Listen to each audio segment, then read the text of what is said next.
Hello everyone, एसएसआईएस के इस video में आपका स्वागत है। इस वीडियो में हम डिस्कस करेंगे कि कैसे आप लोड कर सकते हो multiple Excel file sequel server की टेबल में, और साथ ही साथ उनको जो है आप आर्काइव कर सकते हो किसी फोल्डर में डेट टाइम के साथ। तो ये जो है बहुत ही कॉमन रिक्वायरमेंट है कि आपको जो है वो फाइल्स लोड करनी होती है सिक्वल सर्वर की टेबल में, फिर आपको उनको आर्काइव करना होता है किसी फोल्डर में डेट टाइम के साथ। ठीक है, तो आर्काइव करना जो है वो कोई मतलब टफ टास्क नहीं, आराम से हो जाता है। लेकिन जब आपको उन्हीं फाइल्स को डेट टाइम के साथ आर्काइव करना होता है तो ये थोड़ा सा ट्रिकी हो जाता है। ठीक है, थोड़ा सा ट्रिकी हो जाता है। तो ये कैसे होता है इसको हम इस वीडियो में समझेंगे।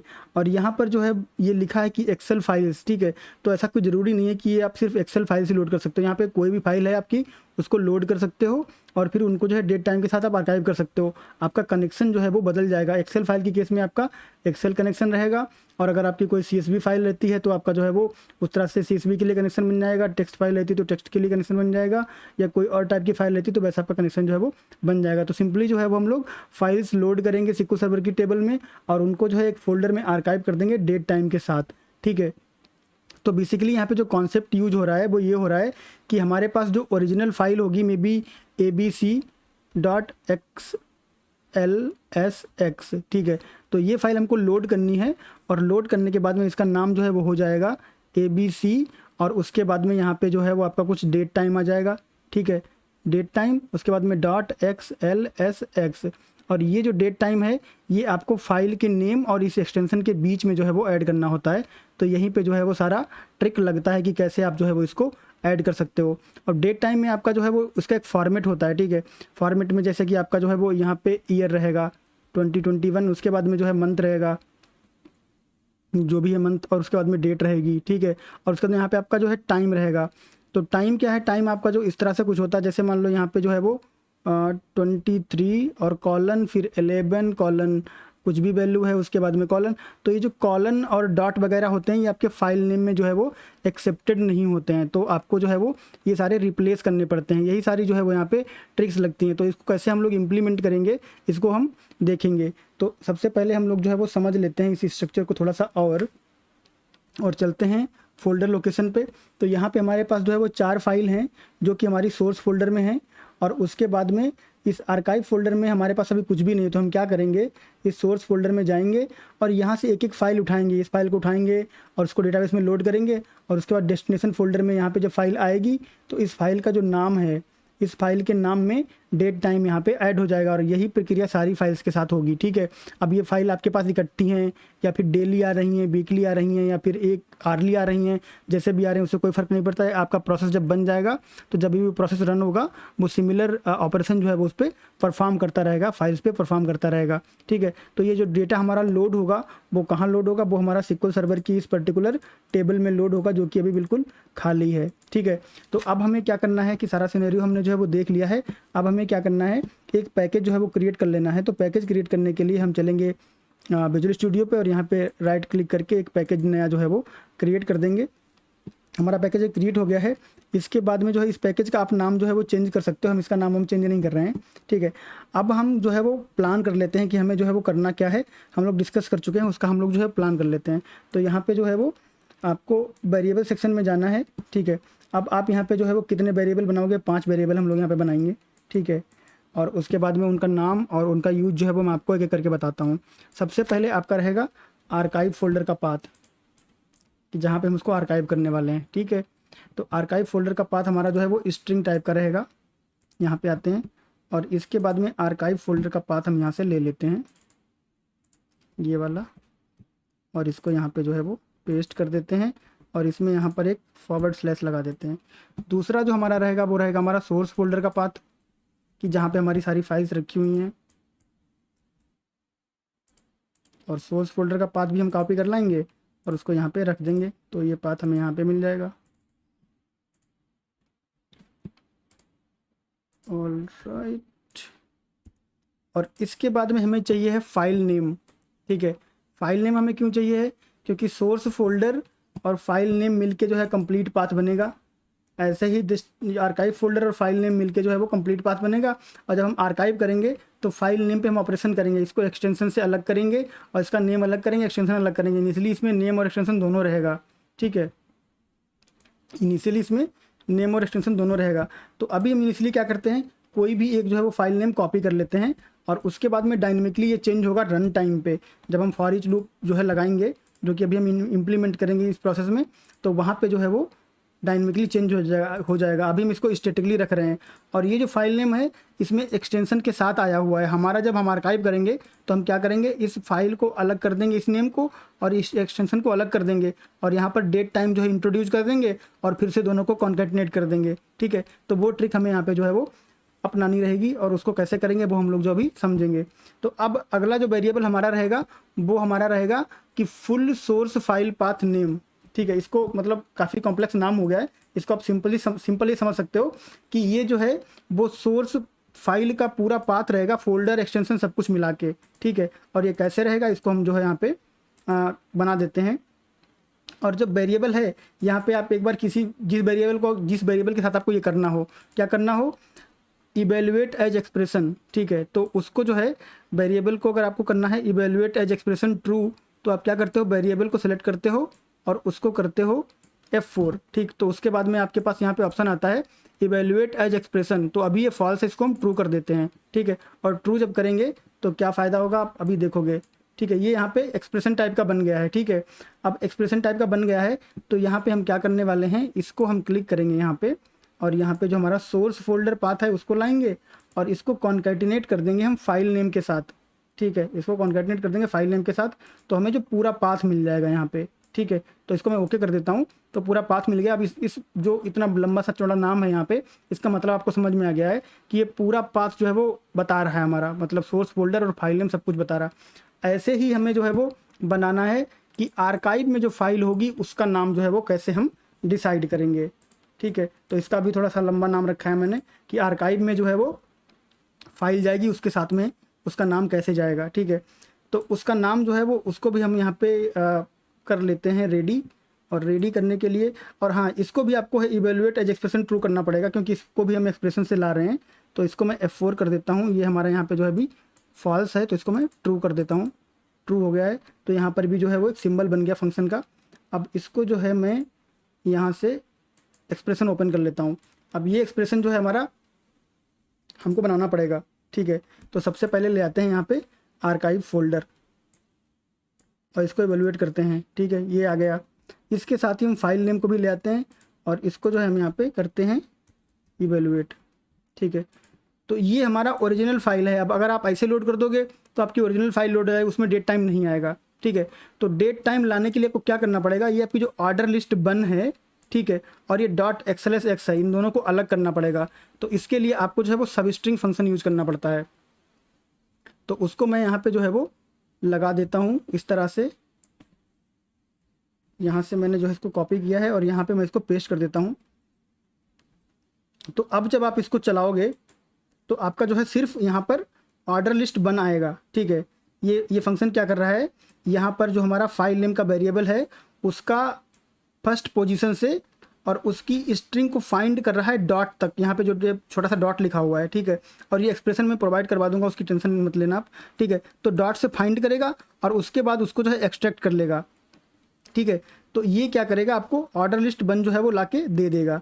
अब इसके बाद में ऑर्डर लिस्ट बन मिल गया। अब इसके बाद आपको इसके साथ में जो है वो डेट एंड टाइम को कॉन्कैटिनेट कर देना है। ठीक है, अब डेट एंड टाइम को कॉन्कैटिनेट कैसे करना है, आपको जो है सबसे पहले यहाँ पे अगर आप गेट डेट लिखोगे, ठीक है, सबसे पहले अगर आप यहाँ पे गेट डेट लिखोगे और इसको आप इवेलुएट करोगे तो इस जो है ये एरर देता है। ठीक, तो इसको क्या करना पड़ेगा, गेट डेट को आपको जो है वो कास्ट करना पड़ेगा। तो कास्ट किस में करना पड़ेगा, आपको करना पड़ेगा DTSTR में कास्ट करना पड़ेगा इसको। तो इसके लिए मैं यहाँ पे जो है वो कास्टिंग जो फंक्शन है वो कास्टिंग फंक्शन यहाँ पे रख देता हूँ।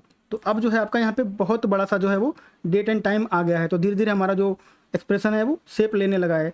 अब हमें क्या करना है, यहाँ से हमें जो है वो कॉलन, मैंने आपको बताया था ना कि यहाँ पे कॉलन रहते हैं और डॉट रहते हैं जो कि हमारे फाइल नेम में एक्सेप्ट नहीं करता है। अगर आप यहाँ पे जाओगे यहाँ पे और इसमें जो है आप F2 करके इसमें जो है आप कॉलन लगाओ, ठीक, तो वो मना कर देगा कि कॉलन जो है वो आपका एक्सेप्ट नहीं होता है। तो आप यहाँ से जो हमारा यहाँ पर जो एक्सप्रेशन बन रहा है इसमें से हमें कॉलन जो है वो हटाना पड़ेगा। तो कॉलन हटाने के लिए हमें यहाँ पे जो है वो रिप्लेस का फंक्शन लगाना पड़ेगा। तो रिप्लेस का फंक्शन जो है वो हमें मिलता है ऊपर यहाँ पे स्ट्रिंग में। और यहाँ से आप जो है वो रिप्लेस का फंक्शन लेके आओगे और उसको आप यहाँ पे, हाँ यहाँ पे जो है आप रख दोगे। तो इसको मैं कट कर लेता हूँ यहाँ से ऐसे, ठीक है। और रिप्लेस का जो फंक्शन है उसको मैं ले आता हूँ यहाँ पे, और उसके बाद में रिप्लेस क्या कह रहा है कि किस में से रिप्लेस करना है आपको, तो हमें इसमें से रिप्लेस करना है। और क्या रिप्लेस करना है वो हमें इसे बताना पड़ेगा। तो सबसे पहले क्या करें, ये सबसे पहले कॉलन को रिप्लेस कर दे अंडरस्कोर से, ठीक है, कॉलन को रिप्लेस कर दे अंडरस्कोर से। तो इसको हम देख लेते हैं। तो जो कॉलन थे वो अंडरस्कोर से रिप्लेस हो गए, ठीक। उसके बाद यहाँ पर देखो ये छोटा सा पॉइंट लगा हुआ है, इसको भी रिप्लेस कर देते हैं, ठीक है। तो अब हम ये पूरा रिप्लेस फंक्शन जो है ये यहाँ से कट कर लेंगे और एक और रिप्लेस ले आएंगे यहाँ पे ऐसे, ठीक है। और फिर से जो रिप्लेस हमने कट किया था उसको यहाँ पे डाल देंगे, ठीक है। और उसके बाद अब की हमें डॉट जो है वो रिप्लेस करना है, तो डबल कोट में डॉट जाएगा हमारा यहाँ पे, और उसके बाद यहाँ पर हमारा जो है डबल कोट में अंडरस्कोर जाएगा। ये मतलब काफ़ी ट्रिकी पार्ट है, इसीलिए इसमें थोड़ा टाइम लग रहा है। तो हमारा डॉट जो है यहाँ पे वो रिप्लेस हो गया है। अब हमारे पास यहाँ पे जो है वो ये डैश डैश लगे हुए हैं, आप डैश छोड़ सकते हो, बट सारे अंडरस्कोर लगाए हैं तो इसको भी जो है हम अंडरस्कोर कर देते हैं। तो अब इस बार हम इसको क्या करेंगे, फिर से पूरा कट कर लेंगे, ठीक है। ऐसे ऐसे हमारा फार्मूला बनता चला जाएगा। तो फिर से एक रिप्लेस यहाँ पे हम ड्रैग एंड ड्रॉप कर देंगे, और अगली बार जो रिप्लेस हमने कट किया था उसको हम यहाँ पे जो है वो पेस्ट कर देंगे। और उसके बाद इस बार हम जो है वो डैश को रिप्लेस करेंगे अंडरस्कोर से, ठीक है। तो डैश लगा देंगे यहाँ पे और यहाँ पर लगा देंगे अंडरस्कोर, यहाँ पर लगा दिया हमने अंडरस्कोर। तो अब जब आप इसको इवेलुएट करोगे तो आपका जो है यहाँ पर सब जगह अंडरस्कोर लग गया है। और अगर आप चाहो तो यहाँ पर भी एक अंडरस्कोर लगा सकते हो ऐसे, अंडरस्कोर और फिर यहाँ पर प्लस। तो इससे क्या होगा, इससे आपका जो है ऑर्डर लिस्ट बन और उसके बाद एक और अंडरस्कोर यहाँ पे लग जाएगा, ठीक है। तो ये मतलब आप फॉर्मेट कर सकते हो अपनी नीड के हिसाब से। तो हमारा टाइम यहाँ पे जो है डेट आ गया है, टाइम आ गया। अब टाइम जो है कितना आपको चाहिए है वो छोटा बड़ा आप कर लेना, उसमें कोई प्रॉब्लम नहीं है, ठीक है। अब इसके बाद में आपको जो है अब यहाँ पर आपको एक्सटेंशन चाहिए है, ठीक है। तो एक्सटेंशन आप जो है सिंपली यहाँ पे टाइप कर सकते हो ऐसे .xlsx, ठीक है, ये आपका एक्सटेंशन है। तो ये आपकी फ़ाइल पूरी जो है वो रेडी हो गई है। बट अगर आपको नहीं टाइप करना है इस तरह से xlsx, तो यहाँ पर जो है एक फार्मूला है ये वाला, इसको मैं यहाँ पे कॉपी पेस्ट कर दूँ। वैसे ये जो तरीका है ये एक्सएलएसएस वाला, ये परफेक्टली फाइन तरीका है, क्योंकि आपको पता है कि आपके पास एक्सेल फाइल होने वाली है या फिर आपके पास टेक्स्ट फाइल होने वाली है, सीएसवी फाइल होने वाली है, आपको पता ही रहेगा। तो आप इसको ऐसे भी छोड़ सकते हो। बट अगर आप फार्मूले के साथ जाना चाहते हो तो ये फार्मूला आप यहाँ पे जो है वो पेस्ट कर सकते हो। ये भी सब स्ट्रिंग का फार्मूला है, और ये क्या करेगा, ऊपर वाले सब स्ट्रिंग में हम लोगों ने जो है वो ऑर्डर लिस्ट बन कट किया था, इस बार में हम इसका एक्सटेंशन कट कर लेंगे, ठीक है। तो यहाँ पर जो है इस बार हम इसका एक्सटेंशन कट कर लेंगे। तो इसको जब आप इस तरह चलाओगे तो आपको सेम जो है वो रिजल्ट मिलेगा। तो ये आपका जो है एक्सप्रेशन रेडी हो गया है। अब ये फाइल जो है आपकी लोड होने के बाद इस तरह से इस नेम के साथ जो है वो आपकी आर्काइव फोल्डर में चली जाएगी। तो इसको मैं कर देता हूँ यहाँ पे ओके। तो अब हमारे जो सारे जो वेरिएबल हैं वो रेडी हो गए हैं। तो हमारा ये आर्काइव फोल्डर का पाथ है, ये हमारा फाइल नेम है, और ये जो है हमारा आर्काइव फाइल का पाथ है, और ये हमारी सोर्स फाइल का पाथ है, और ये सोर्स फोल्डर का पाथ है। तो हमारे सारे वेरिएबल जो है वो रेडी हो गए हैं। और ये एक्सप्रेशन जो है मैं आपको प्रोवाइड करवा दूंगा, टेंशन मत लेना बिल्कुल उसकी। और उसके बाद में इसको मैं कर देता हूँ क्लोज, ठीक है। अब हमारा जो वेरिएबल वाला पार्ट था वो हमारा जो था मेन पार्ट था, और वो हमारा जो है वो रेडी हो गया है। तो अब हम जो है अपने पैकेज पर आगे बढ़ेंगे, और जब पैकेज पे आगे बढ़ेंगे तो सबसे पहले हम क्या करते हैं, एक फॉर ईच लूप कंटेनर जो है वो यहाँ पे ड्रैग एंड ड्रॉप कर देते हैं, क्योंकि एक एक फाइल हमको लोड करनी है। तो उसके लिए हमें फॉर ईच लूप कंटेनर जो है वो चाहिए पड़ेगा। ये हम डिटेल में पढ़ चुके हैं इसी वीडियो सीरीज में। अब क्या करना है, आपको डेटा लोड करवाना है, तो आपको जो है सबसे पहले एक डेटा फ्लो टास्क चाहिए। डबल क्लिक कर लेते हैं, यहाँ पर आप अपना सोर्स और डेस्टिनेशन आपको जो है वो बता देना पड़ेगा। तो सोर्स है हमारा एक्सेल, और डेस्टिनेशन है हमारा सिक्वल यानी कि OLEDB। तो इनको जो है कनेक्ट कर लेते हैं। सबसे पहले जो है हम एक्सेल का कनेक्शन बना देते हैं, और यहाँ पर से हम एक फ़ाइल जो है वो नेविगेट करवा देंगे। मेटा डेटा के लिए आप कोई भी फाइल ले लो, ये जो है रन टाइम पे चेंज होती रहेगी, ये हम लोग कर चुके हैं बहुत बार। तो इसको मैं कर देता हूँ ओके, और यहाँ से जो है आप फाइल ले लो, फाइल नहीं, सीट ले लो, ठीक है। और उसके बाद में कॉलम हमारे प्रॉपर्ली आ गए हैं और ये हमारा बन गया है। अब इसको इससे कनेक्ट कर देते हैं और फिर बना देते हैं हम OLEDB कनेक्शन, न्यू कनेक्शन। और ये कनेक्शन ऑलरेडी हमारा जो है वो इम्पोर्ट एक्सपोर्ट DB का बना हुआ है, तो इसी को ले लेते हैं। और यहाँ से हमारी जो टेबल है उसका नाम है ऑर्डर लिस्ट, और दोनों की मैपिंग को रिफ्रेश कर देते हैं और ओके कर देते हैं, ठीक है। तो यहाँ तक हमारा पार्ट जो है वो डन हो गया है। अब देखो करना क्या है, हमने एक्सेल को क्या किया हुआ है, एक्सेल को हमने दिया हुआ है स्टैटिक पाथ। स्टैटिक पाथ नहीं देना है हमको, डायनेमिक पाथ देना है। तो कनेक्शन मैनेजर पे क्लिक करेंगे, ठीक है। और कनेक्शन मैनेजर पे क्लिक करने के बाद यहाँ पर आपको एक्सप्रेशन में जाना है, और एक्सप्रेशन में जाने के बाद आपको जो है यहाँ पर एक्सेल फाइल पाथ पे आना है। और एक्सेल फाइल पाथ पे आने के बाद आपको जो है यहाँ पे सोर्स पाथ और प्लस फाइल नेम, ठीक है। सोर्स पाथ और फाइल नेम, ये जो है दोनों हमको ले लेने हैं यहाँ पे। तो अभी ये स्टैटिक लग रहा है हमको, लेकिन ये रन टाइम पे चेंज होगा, और कैसे चेंज होगा हम देखेंगे। तो इसको मैंने ओके कर दिया है, और ओके करने के बाद यहाँ भी ओके कर दिया है, ठीक है। और जब हम ऐसा करते हैं तो हम यहाँ पे डिले वैलिडेशन जो है इसको ट्रू कर देते हैं, और उसके बाद जो हमारा डेटा फ्लो टास्क है यहाँ पर भी डिले वैलिडेशन जो है हम ट्रू कर देते हैं। यानी कि कंपाइल टाइम पे कोई वैलिडेशन नहीं होना चाहिए, सारा वैलिडेशन रन टाइम पे होना चाहिए। तो अब हमारा यहाँ पे जो है वो डेटा लोड का तो काम हम करके आ गए हैं। अब हमारा काम जो बचता है वो बच जाता है, बंद हो जाओ। तो अब हमारा काम बच जाता है, कौन सा काम बच जाता है, आर्काइव करने का, ठीक है। तो आर्काइव जो है कर लेते हैं, यहाँ पे फाइल सिस्टम टास्क ले आएंगे और इसको यहाँ पे रख देंगे, और उसके बाद इसको यहाँ से कर देंगे कनेक्ट। अब देखो करना क्या है, हमें एक फाइल लोड हो और उसके बाद में जो है वो रीनेम होके दूसरे फोल्डर में सेव हो जाए, रीनेम होके। ये पॉइंट जो है वो याद रखना है। आप हमेशा मूव कराते रहोगे तो कभी मूव नहीं होगी। आप एक्चुअली फाइल को रीनेम कर रहे हो, ठीक है। तो यहाँ पे मैं करता हूँ डबल क्लिक, और डबल क्लिक करने के बाद ये खुलेगा कि नहीं खुलेगा, हाँ खुल जाएगा थोड़ी देर में। हैंग हो गया थोड़ा सा,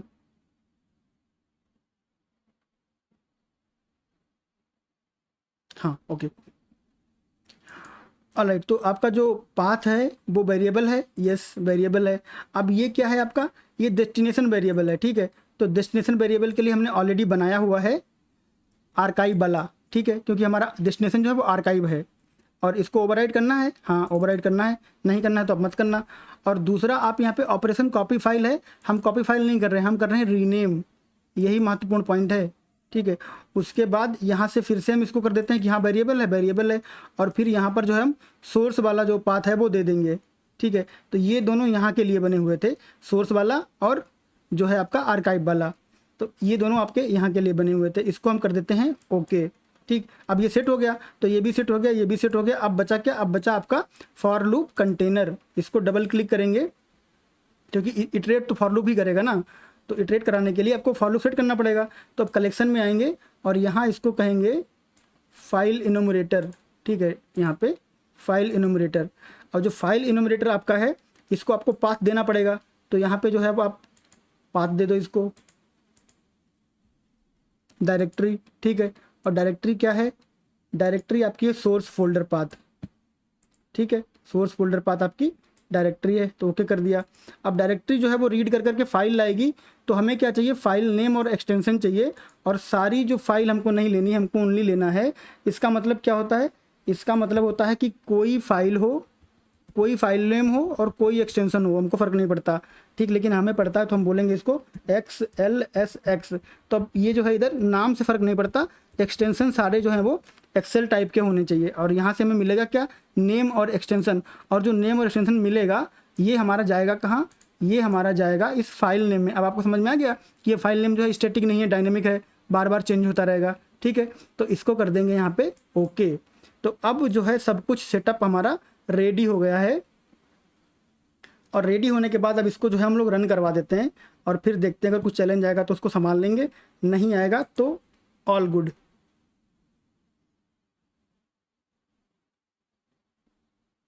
ऑल राइट, हमने इतनी मेहनत करी है तो हमारा कोई चैलेंज नहीं आया है। और इसका रिजल्ट जो है देखते हैं। सबसे पहले चलते हैं डेटाबेस पे और यहाँ पे करते हैं एग्जीक्यूट।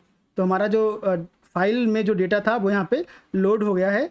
और उसके बाद अब चलते हैं जो आपका यहाँ से देखो सोर्स में से सारी फाइलें चली गई हैं, ठीक है। अब बस सस्पेंस वाला जो टाइम है वो आ गया है, यहाँ पे देख लेते हैं इसको। और ये देखो सारी फाइल जो है वो आपकी डेट टाइम के साथ यहाँ पे आ गई हैं, सब कुछ जो है प्रॉपरली लोड हो गया है। तो इतनी मेहनत करने का हमारा जो रिजल्ट था बहुत अच्छा है, और सारी फाइलें जो है आपकी यहाँ पे डेट टाइम के साथ लोड हो गई हैं। तो अगर आपकी ऐसी कोई रिक्वायरमेंट है तो आप इस वीडियो को फॉलो करके जो है वो अपनी रिक्वायरमेंट को कंप्लीट कर सकते हो।